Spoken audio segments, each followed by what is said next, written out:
Assalamualaikum warahmatullahi wabarakatuh. Saudara fillah, perkongsian saya kali ini akan membincangkan tentang keutamaan ayat kursi. Sebelum saya lanjutkan, saya mohon kepada saudara untuk bermurah hati, subscribe dan like serta share channel Apkaf Media. Mudah-mudahan manfaatnya lebih luas lagi. Terima kasih.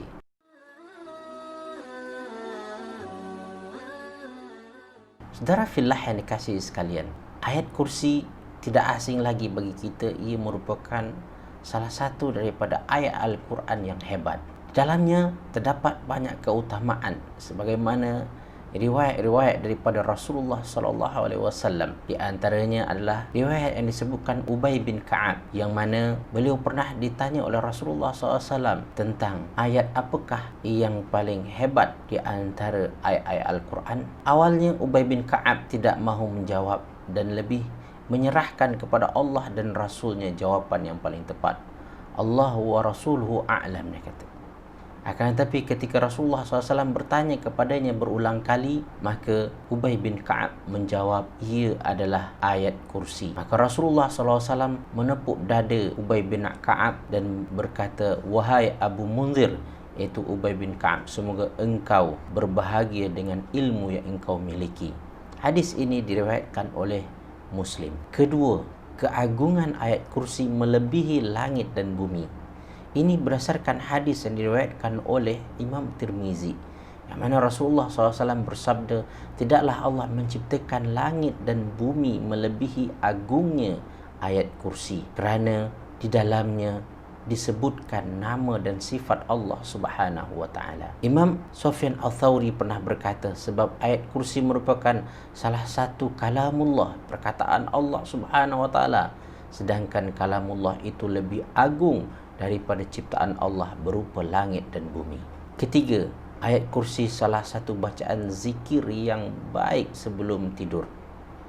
Ini berdasarkan sabda Rasulullah SAW, apabila engkau mendatangi tempat tidur di malam hari, bacalah ayat kursi, niscaya Allah akan sentiasa menjagamu dan syaitan tidak akan mendekatimu hingga waktu pagi. Yang keempat, ayat kursi merupakan salah satu asbab untuk memudahkan kita masuk ke syurga.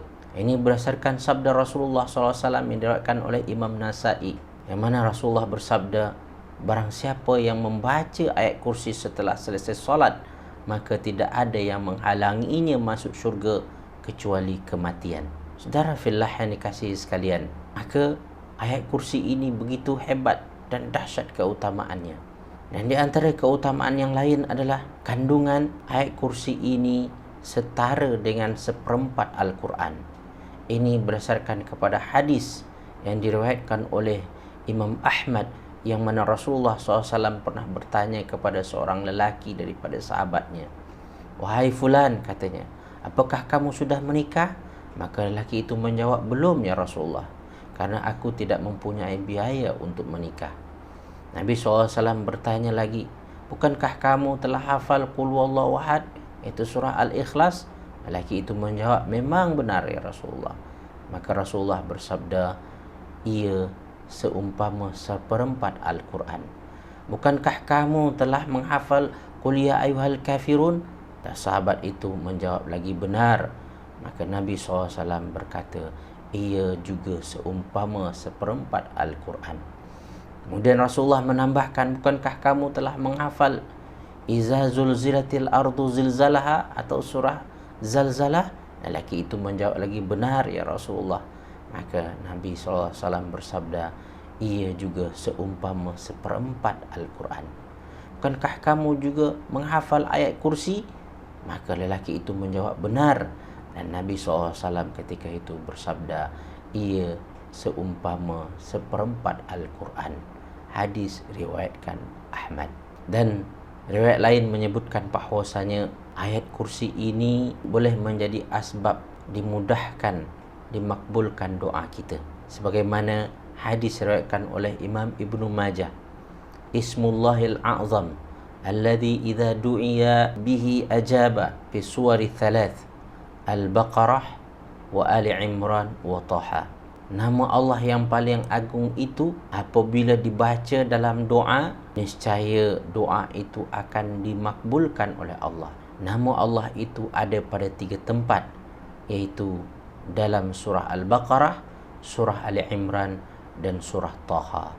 Surah Al-Baqarah itu adalah ayat kursi yang merupakan ayat yang ke-255 daripada surah Al-Baqarah. Surah Ali Imran adalah ayat 1 dan 2-nya, dan surah Taha adalah ayat 111. Maka saudara fillah yang dikasihi sekalian, ayat kursi juga menjadi asbab kepada dimudahkan doa kita dimakbulkan oleh Allah Subhanahu wa taala. Saudara fillah yang dikasihi sekalian, riwayat lain menyebutkan bahawasanya ayat kursi ini merupakan pemimpin bagi ayat-ayat Al-Quran. Ini berdasarkan hadis diriwayatkan oleh Imam Tirmizi. Rasulullah SAW bersabda, "Likulli syai'in sanamun, wa inna sanamal Qur'ani suratul Baqarah."